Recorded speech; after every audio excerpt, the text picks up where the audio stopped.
Right. Hello. Hi. Mother just crawled out of bed. Um, I am here in the flesh trying to stay awake. I have for the first time in a long time, late start to work today, so I got to sleep in, but that also means I'm really tired. Anyway, DCL week 2. I should have recorded this earlier, but this is the time I got, so here we are. Anyway, we're taking on Glop for DCL week 2. So Glop is a very good player. He is someone who had a very successful DPL last season, which is the other major team tournament that happens every year. Very successful run. And I remember sort of watching some of his games from the sidelines, being like, "Wow, this guy's a really solid Gen 8 player." And I think after that performance, he's definitely established himself as one of the top 8 one of the top Gen 8 players in the meta. Alongside Skyhorse, who we played last week as well. So got some big names on our plate that we've had to take on in these first couple weeks. So we're going to try and keep the momentum up after a very close win last week. Now, for the first time ever in a team tournament, I ended up being the first person in my entire team to play. So the score was 0-0.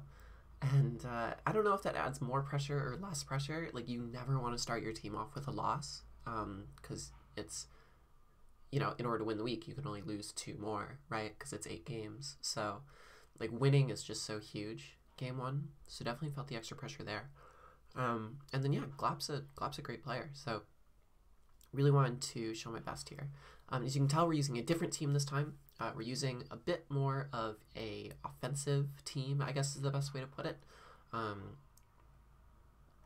For every tier, you're allowed to have 3 drafts. So last week, we brought the Landorus, Keldeo, Weavile team. A bit more established cores that have been tried and true in the meta. But this time around is sort of the draft that I got really experimental with during the draft, which was Kartana, Galarian, Darmanitan. And the concept for this is basically just that you overwhelm the defensive checks. So Galarian, Darmanitan, oftentimes there's really 2 main mons that can come in on Banded Icicle Crash. You have Steel types, right? But they're susceptible to Flare Blitz and Earthquake. So more reliably, Water types. Water types have to pivot in. Galarian Darmanitan gets click U-turn. Kartana gets come in and start clicking buttons. Versus Steel types, it's something that Galarian Darmanitan and Kartana in conjunction can overwhelm. You also have Necrozma, which is a really good lead, also a really good win con. Blastoise simultaneously also deals with the pressured water types, just puts even more pressure on them to stay alive, but then also functions as a really nice spinner. And then we have double flying in the form of Galarian Moltres and Togekiss, which I think is also a really interesting element to this team. I think flying spam is really solid in Gen 8, and if you've been following me on the channel enough to know, you know that I'm not one ever to shy away from stacking type things. In fact, I almost think it's a very good thing to do on drafts. So yeah, that's what we got on this team. And benched, we have a Stunfisk and a Roselia. So we're bringing the 6 highest tier mons on this draft. And then on Glop side of things, very scary team. Really strong Galarian Darmanitan matchup, I'd say, because the ice resist rather is Primarina. And there's so much pressure on Primarina this game because Primarina has enough Spadef to deal with Galarian Moltres. It has, the ability to deal with something like Shell Smash Blastoise. Even Togekiss to an extent. And my team offensively as well kind of struggles switching into water-type moves myself because my grass type is Kartana, and, I didn't bring Roselia this week. Fairy-type moves as well, like, very difficult to switch into because, again, Steel-type Kartana. So Primarina, like, wants to be doing everything here. Like, if Glop could bring, like, 4 Primarinas this game, I'm sure he might have considered it. So, but the fact that it's only limited to do one thing puts Glop in a very interesting position. Other mons benched on Glop's team, I don't know if I said it, is Rhyperior and Eldegoss. I thought both could possibly come, but I think these were the 6 that ultimately I did expect when I first saw the matchup. Really nice thing about this matchup as well is again the Steel-type Celesteela, so it doesn't resist Icicle Crash, but Celesteela is a huge threat. Just Leech Seed in general, I don't have a guard against with these 6. And Spadef is really strong to take on, you know, my flying types, as well as even Necrozma to some extent. And then Garchomp is quite scary as well. Don't really have great Garchomp answers on this team. It kind of is really good with Rough Skin, punishing. Kartana has really good speed tier against most of my guys. And my fairy type is Togekiss, which doesn't really want to take, you know, Stone Edge or Iron Head or Poison Jab. Yeah, I think that's pretty much it. I'll go into what we ended up bringing. We ended up bringing a Kartana with knockoff. That's literally all I'm going to say about the Kartana. We brought a physically defensive Necrozma with Stealth Rock, as well as some coverage, so like Heat Wave. And then we have a Choice Banded Galarian Dimantan, Choice Banded Adamant, which does a guaranteed 2-hit KO to max physically defensive Primarina after Stealth Rock. So that's kind of insane. So if I set up Stealth Rock with Necrozma, then Primarina cannot switch into Choice Banded Galarian Dimantan. Fucking crazy. We have a physically defensive Blastoise as well as our main Cinderace pivot, because Cinderace is really scary if I don't bring Blastoise defensively this week. Just don't really have other switch-ins to Pyro Ball, and I was facing like Banded and Scarf and even like certain like setup variants, and they were all quite scary. Also, spinning is just really important because I don't have boots on either my Moltres or my Togekiss or my Galarian Dimantan at that, so a couple Rock Weak Mons that really appreciate the spin. We're bringing a Custat Berry Galarian Moltres. I like it because it just gets the speed jump against a couple things, and versus like Celesteela and Garchomp as well, if it's like Scale Shot boosted, I can click Endure, get the Berserk boost, and then fire back with like a +1 Hurricane from Custat or Fiery Wrath or whatever. And then Togekiss is an interesting set. Went through like a ton of different changes this week. Ton of different roles, but it ended up being just sort of the dedicated switch in to Garchomp, which was an interesting choice at the end of the day. It's guaranteed to live a hit from Garchomp after rocks, which is nice. And at the same time, we're also Choice Scarf. So the hope is that he would see it as a defensive switch in and then potentially stay in and take a Scarf Dazzling Gleam.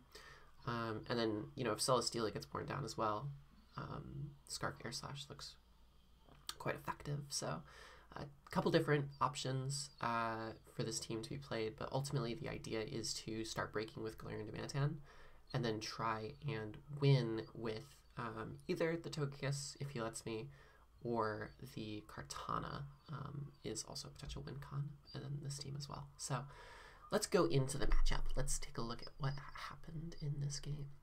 So again, just to remind everyone of the stakes, it's week 2. We lost our game. We lost our week 1. We really want to win week 2 as a team, right? Because if you start the season 0-2, that's really bad, especially since we had some tough teams on our schedule in the later half of the season. So winning this is really huge just for momentum and getting the first win in the week. So we see a lead Primarina. Lead Primarina is very interesting here. I didn't expect lead Primarina because to me, Primarina wants to be doing a lot of different things. If you're leading something, you're pretty much saying that you're willing to lose it early. Obviously, I don't want to lose Galarian Dimantan turn 1, but I'm willing to lose it in the early half of the game to break enough for the rest of my guys. So leading Primarina is very interesting. It makes me think a few things. It makes me think, okay, this could just be standard physically defensive, and it's just kind of like a weak lead that's accounting for a Galarian Dimantan lead. That's totally possible. But I'm also accounting for other possibilities, like it being choice specs, or it being something like Calm Mind, Endure, Custat Berry, or things like that. So while I could stay in and attack this and do like, you know, 60 to 70%, I think I just want a U-turn here, because if I attack this and put it into Torrent and then die in one hit to like, you know, Hydro Pump or something, I actually don't think that's an effective trade for me, because I want to use Galarian Dimantan not just to weaken Primarina, but I want to be able to pressure things like Celesteela and Uxie as well. I just think that it can do a lot more than just, you know, claim damage and die. So clicking U-turn at the very least grants me a safe switch into my bulkier Necrozma with leftovers. And from there, it allows me to get rocks up, which I think forces more progress than just claiming damage on this right away. So we click U-turn, 27%. Now you would think that that means it's an offensive Primarina. No, Glaring Demantan's just that broken. This is max HP, max physical defense, bold nature. So I have that information for sure. It means that I now know for certain that Necrozma will take less than 50% from any hit that this Primarina wants to throw off. I'm going to go into Necrozma here, and you just flip turns. So this, I mean, I guess I said weak lead at the start. I don't want to make that sound insulting in some way, but I think in a way leads like this can sometimes be, you know, necessary if there's one lead that threatens so much. So I mean, this lead did obviously prevent me from clicking Icicle Crash turn 1 against anything else. So while Glop has the momentum here, I feel pretty solid in this position. He brings Yuxi in, and my immediate assumption is I think we're just going to trade rocks. I imagine that's what's happening. If Yuxi's coming in, I imagine it could also be Encore to stop, like, you know, setup variants and things like that. It could be knockoff and things of that sort. So I expect it to be some kind of just trading rocks, and that's absolutely fine because I have spin.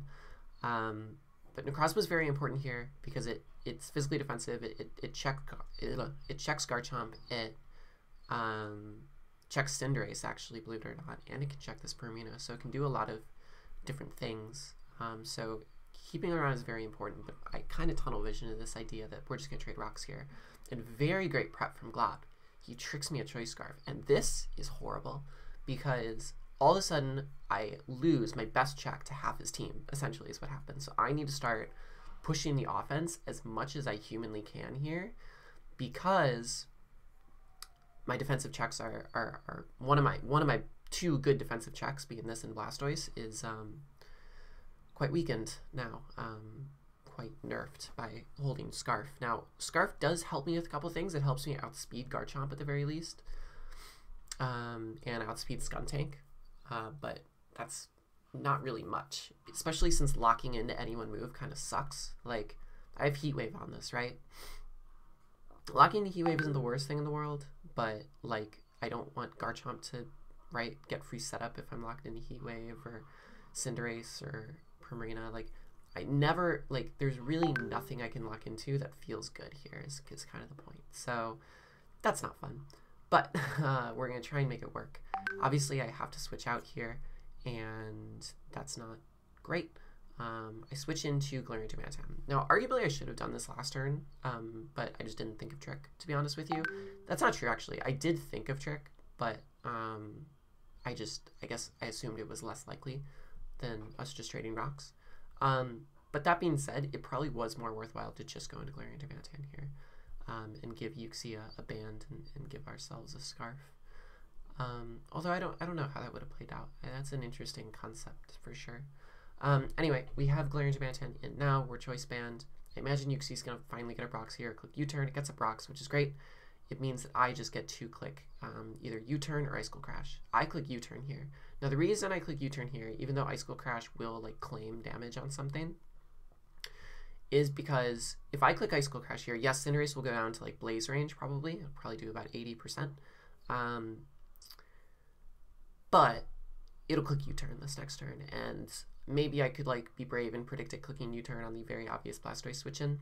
But I would much rather click U-turn here, do a ton of damage to Cinderace, and then get Blastoise in safely to spin, because that, to me, is just a lot safer of a sequence, even if it means getting less damage off on Cinderace overall. Because that's fine, right? Now it's in range of Scarf Air Slash, now it's in range of, you know, other hits as well, Kartana. So yeah, it's fine. I spin, it reveals to be Helmet Skuntank, which is a little strange because I expected it to be kind of like Air Balloon or Shuka Berry or something for, like, setup Necrozma. But Helmet actually reveals that it's probably more inclined to be a Kartana check than a Necrozma check, which makes sense since the Yuxi was kind of oriented towards Necrozma. But what this does is it does allow me to get in my Glaring Demantan. I don't expect it to go for something like Flamethrower this turn against, like, the Blastoise, right? That doesn't make too much sense. So to me, what I probably can do is I could just go into Glaring Demantan. Odds are it's going to click Toxic or pivot into something else. So I'm just going to use the free turn to get in my Glaring Demantan for free. Don't care about Toxic that much. Obviously, like, the timer's a little bit annoying, but don't care about it a ton. I'm just going to go for Icicle Crash here and miss. And this is really detrimental because this Icicle Crash actually killed this Uxie. Believe it or not, because Choice Band and Glaring Demanitan is terrifying. And since I'm quite slow, since I have some bulk on me to like live hits from Garchomp, and I mean, he'll know this from the flip turn damage if he calced it. I have quite a bit of bulk. So this Uxie is definitely going to outspeed me, because Uxie is probably speed creeping max speed Necrozma. So basically, the reason this Icicle Crash miss sucks is because it allows him to get rocks up here. And since I don't have boots on some of my guys, it's really detrimental. Thankfully, I do pick up the kill with the second Icicle Crash. I think the second Icicle Crash was a roll, but the only reason it came down to that was because obviously I missed the first one, so still quite annoying. Other annoying thing about it is the Toxic Chip. Over time, obviously I would have been at like 70% instead of like 50% had I not missed that Icicle Crash.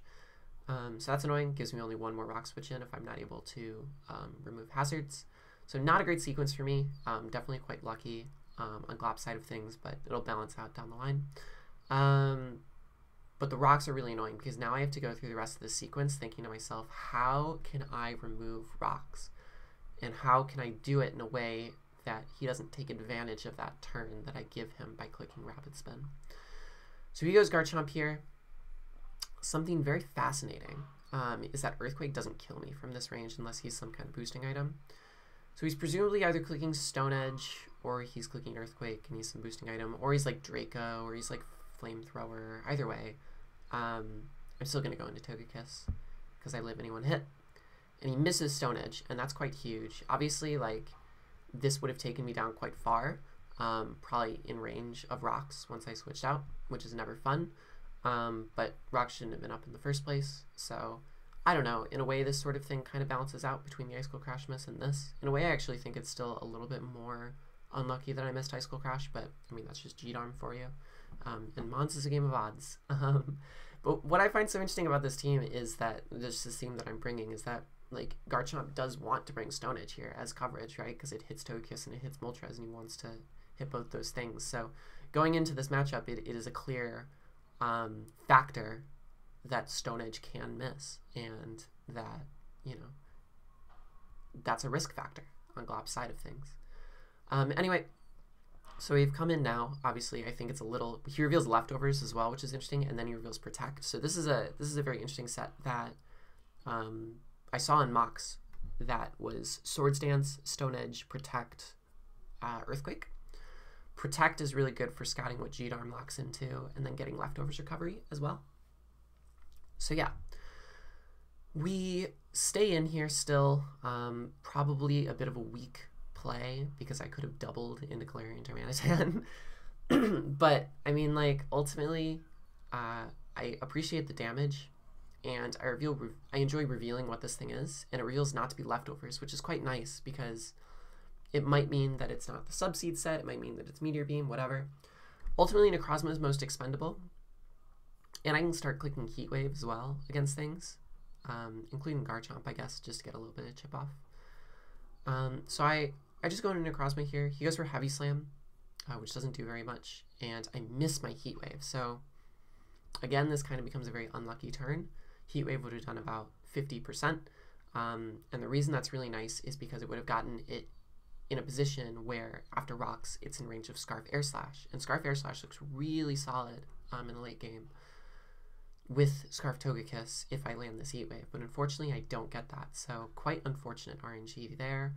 Now him staying in was also something I didn't expect. I kind of expected Skuntank, which is why I went for Heat Wave in the first place, but yeah, that miss is just unfortunate. But he goes for Heavy Slam again, that's fine. I just go for Heat Wave again to punish if he's truly willing to stay in, but he's obviously switching out this time knowing that I'm locked in. Primarina comes in. I really don't have a better play, but I have to like switch out. So I just go into my Kartana here. I'm pretty sure Scald isn't coming off, so I can at least take a flip turn. But it means I have to switch into Cinderace. It means I have to switch into Blastoise on that turn, which isn't fun.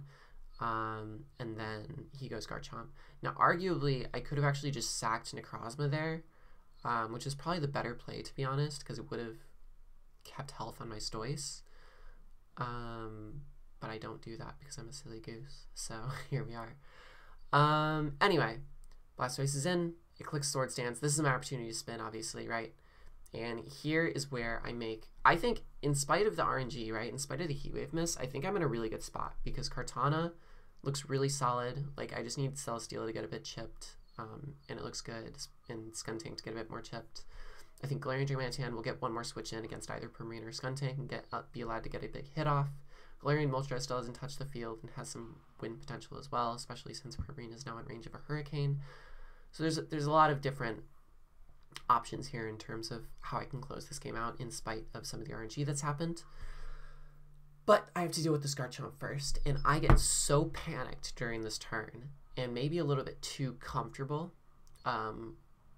And I don't think to myself, okay, this thing's revealed Stone Edge, Protect, Swords Dance. What's this thing's last move? Obviously it's Earthquake, right? If it's Scale Shot, then what does that mean? If it's Scale Shot, then it means it can't touch Kartana. There's no way that that's what it is, right? So the last move is definitely Earthquake. But in my brain, I'm like, I kind of forget that it basically revealed 3 moves already. And I panic and I look at my team and I go, if this thing gets a Scale Shot off, I lose the game, you know, to Earthquake Stone Edge, which is feasibly impossible. But I don't think that far. I think if you can see the timer on the right here, Glop has a very low timer. And I think I'm really enjoying that because basically the way timer in Showdown works is like if I play faster, his timer goes down quicker. So I'm trying to then push myself to play faster so his timer pressure is even stronger.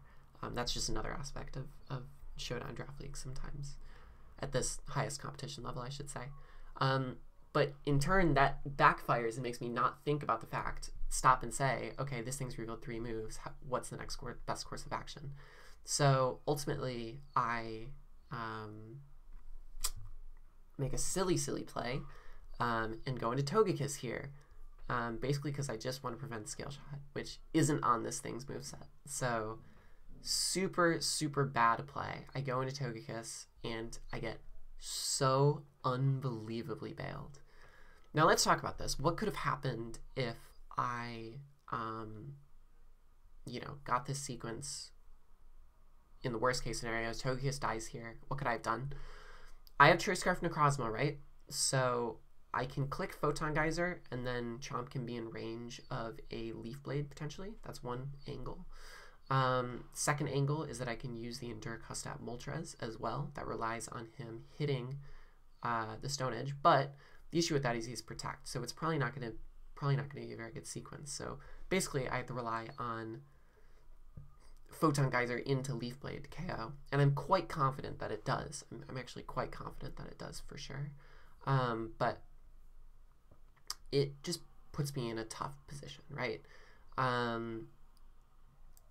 I think I would have been able to make it out of the sequence had Stone Edge landed, but I think I would have lost 1, 2, maybe 3 mons in the process, and it's not clear if I would have won from that position or not, right? So anyway, we get quite lucky, and I should have never made this play in the first place. I should have gone into Necrozma and sack Necrozma, and then gone into Togekiss for some damage, and then gone into Kartana. It's probably the better sequence, but I get quite rewarded here. And he has Protect here, see what I lock into. It's Dazzling Gleam, so he can switch out here or stay in. He ends up staying in. Stone Edge comes off, and Togekiss dies. Now I get to go into Kartana, threaten the KO with Knockoff, and he can't really do anything about it. Like, he can go into Skuntank if he wants, but it's just going to get it in range of Kartana like later, which isn't the worst thing in the world. I just switch out here into Moltres. Why do I switch out into Moltres? I think just because I want to start putting on pressure at this point. I want to start clicking, you know, Hurricanes and Fire Rats instead of Nasty Plots, so I can start claiming some KOs. But I just want to click Hurricane here because I obviously want to protect against Toxic and pick up the KO against Skuntank if it decides to stay in. And here I go for Plot, trying to, you know, be able to kill with Fire Rat the next turn, and he gets very unlucky and hits himself in his confusion, which isn't great. I would have lived any hit here, obviously, and then if he was Stone Age or something, I get put into Berserk. but like it's still not a great sequence for him, obviously. So I just go for Fire Wrath here, claim the KO. He can't kill me with anything except the Garchomp, which doesn't do enough because I'm quite bulky. I get the Berserk, I kill with Fire Wrath, and he has perfectly put me in the Custap Berry, so yeah. And at that point, we end up getting the win. He ends up forfeiting, right, because Moltres claims the last 2 Mons, and it's a 5-0 win. Did I play this game great? No, I actually think I played decent in every single turn with the exception of the Togekiss sack. And I got very bailed for that. So it's one of those interesting things. I said at the start of the recording that it is an interesting thing about the dynamic of this draft is it sometimes does force certain opponents to run Rock-type moves, and Rock-type moves are historically quite inaccurate, which gives me a leg up at the start of, you know, any game if, you know, my opponent only has an 80% shot for their set to work with Stone Edge. But that being said, like, obviously I should have never made the play in the first place. So lesson learned, especially on the timer side of things. Like, I was just kind of so excited about the fact that Clopper was so low on timer that I started playing really quickly and not stopping and thinking. So definitely not going to do that in the future. And we'll consider my sacks a little bit more carefully. But I still think we played well. And that's the biggest thing. Like, that entire game, I had to sequence how to, like, remove, right, with Blastoise. And the only reason I ever had to do that was because I missed that Icicle Crash. And if I didn't have to remove there, I think Chomp would have had a much, much harder time setting up in the first place. So in a way, some of the hacks against me spiraled into him getting some advantage states, and then I had to get some hacks to get out of those advantage states. So really messy game, all things considered. But nonetheless, I actually still think like a high quality match in terms of skill. Like, I don't think, I just don't think I played really bad except for that Togekiss turn, and that was just me not thinking. So otherwise, I feel pretty good about it. And yeah, I think Glop played quite well. He brought a lot more defensive of a team than I expected. Like, I expected a little bit more offensive of Skuntank with like Sucker Punch and, you know, Poison Jab and like maybe Adamant with like black classes or something. And I expected, I pretty much expected like a bulky Primarina, but maybe more like an, I don't know what I expected the Celesteela to be either. I think the big shocks was like the Cinderace being Boots instead of like Bandit or Scarf, because I thought that looked like a good win con against me. But I really have no way of knowing what was going on in his head for the matchup. And I'm sure, I don't know, I'm sure the team that he built was quite good. It's one of those weird things where we don't actually get to see the teams that we built against each other until, you know, the end of the season. So we'll see then. But yeah, bit of a messy game, because I don't want to say I got lucky, right? I mean, I did get lucky on that one turn that I made the biggest misplay. I got bailed there, but like I got quite unlucky in a lot of cases too. Like, missing that Heat Wave against Celesteela was brutal because Starf Togekiss looked really good, as did Moltres if that Celesteela got chipped down, right? It would have been in range of Fiery Wrath. And Kartana looked better with that damage as well. And then the Icicle Crash miss forcing me to have to think about removing rocks every single turn. Not great either. So I don't know. It's going to be one of those weird ones that doesn't have a definitive answer, but that just is what it is, right? Anyway, that's DCL week 2. So what happened this week? The Chrome Cabal ended up winning. So we're 1-1. We not only ended up winning, but we ended up going 6-2. So 6 wins, 2 losses. I think our only 2 losses were Undead and Usum and Agency in SV. Everyone else being J-Scurf, Gorex, Loki P, K-Crick, Robin, our VGC guy, and me ended up winning. So that was all amazing. And yeah, next week we go against the Band Chasers, a very strong team run by Genius X, who is my former captain from last season, so that'll be a fun one. And I'll see you all then. Hopefully you enjoyed the game. Yeah, it was a weird one. Anyway, see you all later.